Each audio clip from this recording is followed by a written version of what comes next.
YouTube community, Beach Boys fans, random people on the internet. My name is Giggens, and we're here today to take a look at Beach Boys' greatest hits released in Australia at the end of 1981. I'm thinking November or December of 1981. So I'm sure from watching my other videos, you know I went to Australia for a few weeks to see Jenny Jamble, and while I was down there, we went to every record store we can go to. And I'm going to slowly show my Beach Boys records that I picked up.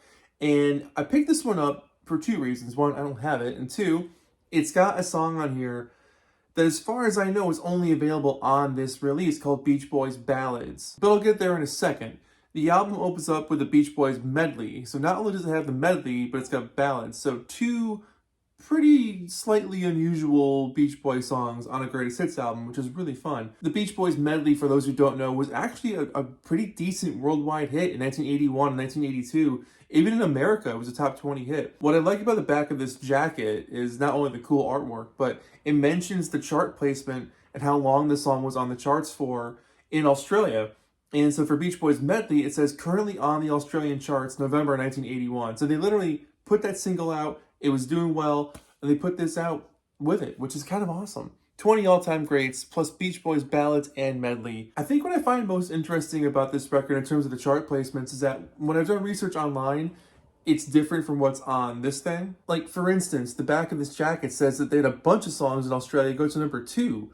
But I was like, did they ever have any number 1s? And Google tells me that both Good Vibrations, Do It Again, and Kokomo went to number 1. Whereas on this record jacket, it says Do It Again was number 4, and Good Vibrations was number 2. So what I also find fascinating about records from different countries are how singles chart differently. A song that could be humongous in one country barely makes a dent in another. For instance, Hawaii was released as a single in Australia. It went to number 2, and it stayed there for 16 weeks.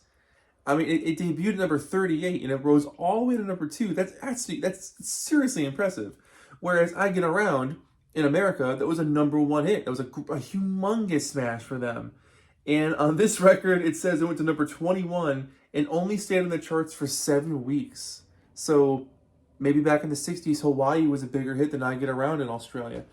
I don't know. I wasn't there. I'll never know. And then you see things like Wild Honey, which went to number 10 on the charts. So it did better than I Get Around.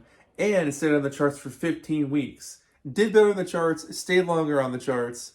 Apparently, Wild Honey is a better song than I Get Around in Australia. Beach Boys medley opens up the album, and this song has always cracked me up because, like, they do a fairly decent job of gluing these songs together and having a series of hand claps over them to keep the beat, keep the time, and keep you interested. And, you know, for the most part, it's pretty predictable songs, except for Noble Surfer, which has always cracked me up. I'm like, who the hell chose Noble Surfer? Of all the songs you could pick, Noble Surfer makes an appearance? That's kind of rad. This record goes up to 1970. It's got Cotton Fields on here. And apparently this debuted at number 32 and reached number 7. And then stayed in the charts for 20 weeks. Pretty awesome. Now, Beach Boys Ballads, for those of you who don't know, this includes Surfer Girl, Girls on the Beach, Ballad of Old Betsy, We'll Run Away, Caroline No, The Surfer Moon, and In My Room. And it says a special bonus track only available on this album, and I can see why. I understand they were going to go for like the moody, gloomy, kind of ballady, setup here, but it's so clunky. So the Ballad of Old Betsy going into We'll Run Away, that one works fairly okay. But We'll Run Away into Caroline No doesn't make any sense. Very clunky, very hastily put together. And then Caroline No is the whole song.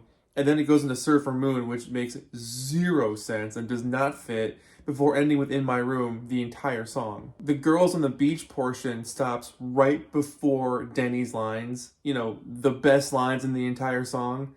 It hurts. You feel it in your stomach. It's painful that they just cut that part out. It's kind of sad. Anyways, here's the back cover.